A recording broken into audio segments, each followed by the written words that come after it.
300 personnes au Liban alors est-ce que duñu mën a jàpp ni kaddu Ousmane Sonko yi non seulement moom dëgg la mais am na ñeneen sax ñoo xam ni waroon nañu yëkkati même kaddu yi au moins pour rappeler Donald Trump à l'ordre. Et surtout laajte également Mansour ci fi may dooree mooy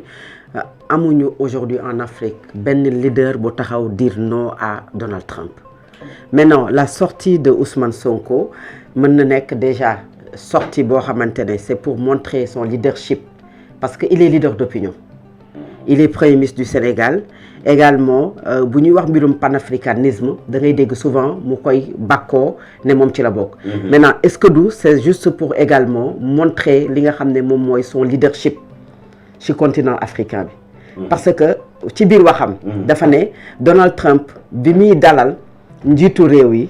ku mu dalal dalay laaj ne la il paraît que dalay laaj ne la est-ce que yow mérito nga prix Nobel de la paix. Mais il fallait lui demander est-ce que moom depuis qu'il est à la tête aujourd'hui des États-Unis genre est-ce que moom adduna bi am na jàmm parce que loolu dafay war ne yabaate gi nga xamante ne mi ngi ci Donald Trump ba muy jàkkaarloo ak sunu ay njiitu réew comme ci dalal def loolu et aussi man je pense que ne y a une réponse politique derrière cette sortie d'Ousmane Sonko une ligne de démarcation sur la politique étrangère entre moom ak le président de la République Bassirou Diomaye Faye parce que aujourd'hui boo ko synthétiser nag xoolal rien n'est gratuit Mansour mooy le président de la République a été aux États-Unis il a été reçu par Donald Trump aujourd'hui l'occasion s'est présentée il y a Pascal Boniface qui vient au Sénégal indi livre am wax ci livre bi moom mu ñëw ci contexte bi nga xamante ne aussi guerre bi mi ngi fa pour wax également gis-gisam bu bokkul ak gis-gis bi nga xamante ne ci li ma jàpp président de la République am na ko sur la politique étrangère et surtout sur cette guerre bi nga xam ne am na au Moyen-Orient parce que tey Donald Trump gis nañu déjà et pourquoi certains se posent la question di laajte ne moom président de la République moom mooy définir la politique diplomatique étrangère même si moom mooy nommer le premier ministre qui aussi dans le gouvernement propose le ministre bi nga xam ne moom mooy mbirum affaires étrangères mais Espagne Pedro Sánchez est le premier ministre il a dit non aux États-Unis que duñu nangu ngeen di jël sunu ay bases militaires pour mu leen di servir pour ngeen di dem di attaquer li nga xamante ne moom mooy Iran teg ci ne leen également du ñu leen ko nangul pour ngeen di ravitailler est-ce que xam nga ne s'il n'y a pas une troisième guerre mondiale c'est parce que y a des pays yoo xam ne dañoo oser wax non aux États-Unis tout à fait muy aujourd'hui France muy aujourd'hui Espagne surtout muy yenn dëkk yi mais su fekkoon ne tey Donald Trump ni mu def noonu la ko ñëpp bàyyee xàllal ko yoon kon aujourd'hui ñu ngi ci troisième guerre mondiale mais quelle est la place bonne position la ci Afrique jël boo xamante ne di nga taxaw Mansour gis un pays africain boo xamante ne osé na jàkkaarloog Donald Trump ne ko non Afrique bu ñu foog ne ñoom bu ñu xeeb seen bopp jàpp ne ñoom amuñu doole Donald Trump Mansour ku dul compter les morts yi nga xam ne mi ngi am chaque jour en Iran les blessés les enfants yi nga xam ne dañ Liban ñi nga xamante ne dañ leen a faat di ay tout tànk mënoo xam degré bi nga xam ne de déstabilisation bi nga xam ne mi ngi koy def ci àdduna bi tey wërngal këpp na mu def Venezuela jël Maduro ak sa garde rapprochée yaa ngi comprendre def lam leen di def te kenn waxul ku ko bàyyi mu def comme Hitler avait annexé l'Autriche pare dem ci France jóge fa dem di xaabaabal ba Angleterre ñu ne ko stop loolu moo tere une troisième guerre mondiale aujourd'hui moom li mu bëgg chaque jour mu tudd ay dëkk yoo xamante ne da ngay xam ne kii ku ko seetaan mu dem ba defoon noonu ci yooyu dëkk yooyu maintenant il faut lui dire non et je pense que il a osé dire non certains qui pensent que ne dafay am représailles su Donald Trump domane su fekkoon ne am na doole jooju muy wax déjà li muy teg li Ahmed di wax léegi teg xel li muy teg xel du wax xel kon aujourd'hui on parle pas de trêve maanaam du ñu dakkal mbir yi ginnaaw 6 semaines yoo xam ne ñu ngi xeex beneen bi mooy aujourd'hui du ñu am ay négociations parce que li mu bëggoon su ko amoon kon du ñu yegg si fii mais la position de l'Afrique da lay wan ne aujourd'hui c'est comme si Ousmane Sonko dafay bëgg a incarner leader bi nga xamante ne moom moo nekk dans le continent africain pour wax Donald Trump non et aussi man surtout si Sénégal plus ñuy dem plus li nga xam ne mooy dualité bi am parce que dafa law ba foofu dualité bi am au sommet de l'État di gën a confirmé wu ci ñaari politique étrangère yoo xamante ne ànd ñu maanaam politique diplomatique politique étrangère gis-gis sur tous les plans mais surtout sur le plan quand même ci li nga xam ne moom mooy biti réew te ne président de la République Bassirou Diomaye Faye ak le premier ministre Ousmane Sonko bokkuñu ci gis-gis comme si l'un se démarque pour dire que ne ñun nous avons notre mot à dire et l'opinion ñoom la ñuy bàyyi xel et que li ñuy wax est d'habitude les présidents wala ñi nga xamante ne dañuy porter ces combats en Afrique est-ce que gis nga jeunesse bi nu ñu leen di taxawoo maanaam nu ñuy àndee ak ñoom gis-gis Mansour parce que jeunesse africaine bi aussi dañu soxla benn rupture dañu soxla des leaders d'opinion dañu soxla ay leaders yoo xamante ne dañuy taxaw oser dire li nit ñi daan wax ci suuf ñu oser ko dire ci kaw politique bu yàgg bi ñu doon wax naan non lii waruñu ko wax parce que lii mën am incident diplomatique États-Unis y a les réalités du pouvoir il faut que pas ñu wax yooyu loolu boo seetloo sax xam ne amatul Donald Trump sax dina lool parce que Donald Trump il dit tout ce qu'il veut il critique il attaque des journalistes lu mu bëgg a wax ko loolu président États-Unis daaw ñu defee noonu adduna bi moo yegg foofu maintenant Ousmane c'est ça Ousmane Sonko également dafa am benn personnage boo personnage am parce que ku critiquer ba critiquer ki bind livre bi et c'est normal parce que toute œuvre scientifique est critiquable ou littéraire maintenant critiquer na ko ci critique boo xamante ne ci yow li nga bind ne man populiste la genre wala boog man dama bokk ci gauche melul noonu gatsa bi ñuy wax également wax na ko ne ko lii moo taxoon ñu def ko seulement Boniface Pascal daf ko waroon wax ne ko moom il n'est pas journaliste pour demander à Ousmane Sonko ci lan ak lan laay bind ci yow c'est un chercheur qui a un postulat méthodologique boo xamante ne su ko neexee mu tënku ci loolu moom jox ko su joxee ba pare nag ñu critiquer œuvre bi pour te dire que ne la personne d'Ousmane Sonko c'est quelqu'un boo xamante ne li muy xalaat moom da koy wax li mu jàpp da koy wax kooku nag est-ce que aujourd'hui gis-gisam ni mu wutee ak le président de la République ci ay points yu bari et point bi daf ci bokk parce que xamuñu lu Bassirou Diomaye Faye maanaam di wax mais sur cette affaire quand même la position du Sénégal lui a sorti un communiqué mais ba tey pour la première sortie d'Ousmane Sonko bi mu waxoon ci guerre bi keroog ba muy def li nga xam ne mooy janoo ak militants yi ba ci deuxième sortie bi da ngay xam ne bosam moo gën a acerbe moo gën a critique moo gën a am une ligne de démarcation ci li nga xamante ne mooy ni ñuy doxalee tey ñun suñu diggante ak les autres pays comme les États-Unis alors mu nekk sortie bu am solo boo xam ne Ousmane Sonko def na ko te ñu jàpp ni la mu wax yëpp ay kàddu yu dëgg la ndax dafa laaj rek Donald Trump ndax ba mu nekkee ci bopp réew ma ak léegi la mu fa def lépp am na ci dara loo xam ne jéegoy jàmm la est-ce que moom du nitu jàmm nitu fitna la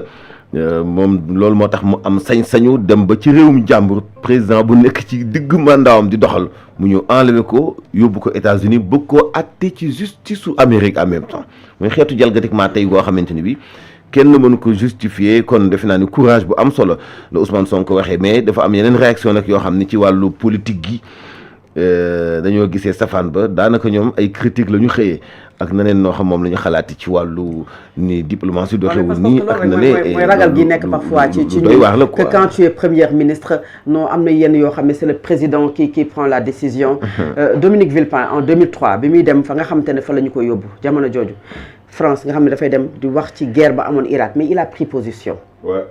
il a pris position maanaam de ministre des Affaires étrangères à premier ministre il a pris des positions yoo xamante ne ça engage li nga xam ne moom mooy dëkkam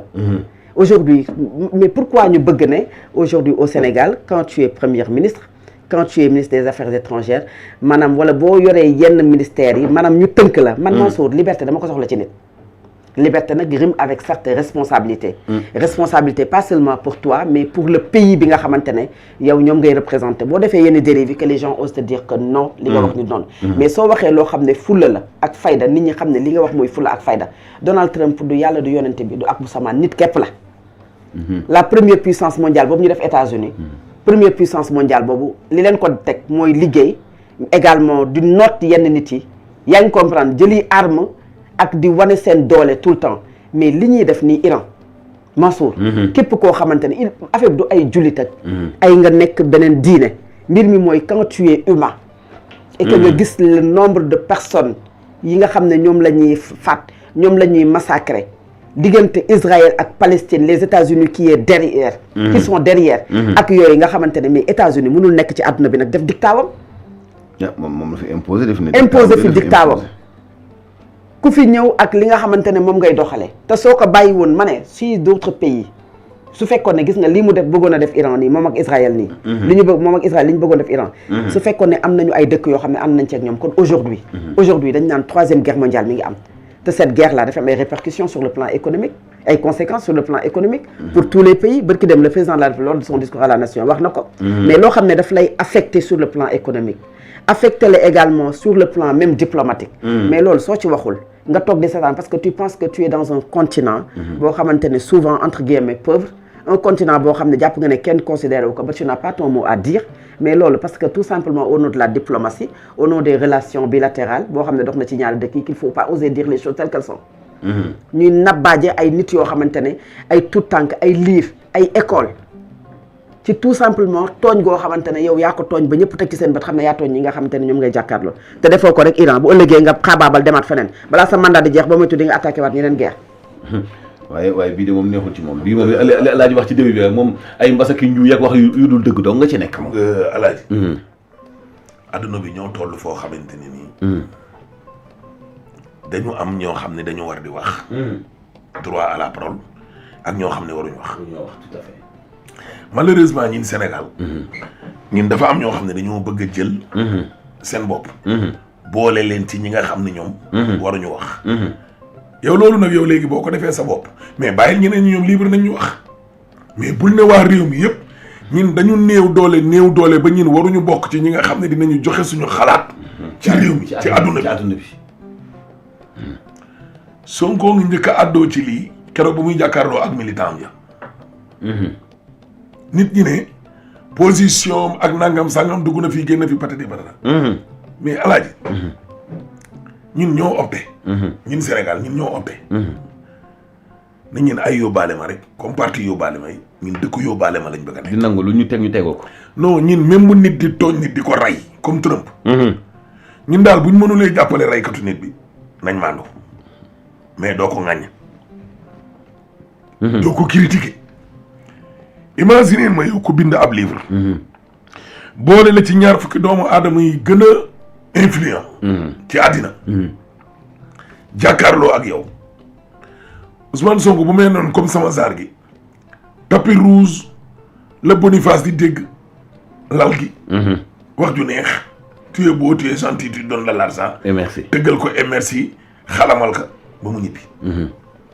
waaye teewulu Ousmane ba mu liiree affaire ba livre ba wax na ko moom yoo xamante ne nii loolu amut mais comme li fa topp Ndiaye wax waa ji chercheur la écrivain la day topp ay histoire nit dañuy jël yu positif jël yu négatif ak xalaatam bind xalaatam léeg-léeg moo xalaat boo xam ne dafa jàpp ne lii dafa négatif nekkul kuy joxe information voilà nekkatu téere il la n'est pas journaliste Merci. chercheur joxewul il n'a pas information besoin déedéet da ko doon neex rek mu def ko voilà waaw léegi nag voilà mais moom mu franc ak boppam xam nga ma la maanaam dëggu ak boppam daal di wax mais loolu bu nit ki bindee ba pare yow Alaaji bu dee nekkoo tappalekat yow di nga wax waa ji sa xalaat ca mbir ma waaw comme waa ji mënoon na bind itam lu la neex kese nga ñëw Ousmane Sonko ne la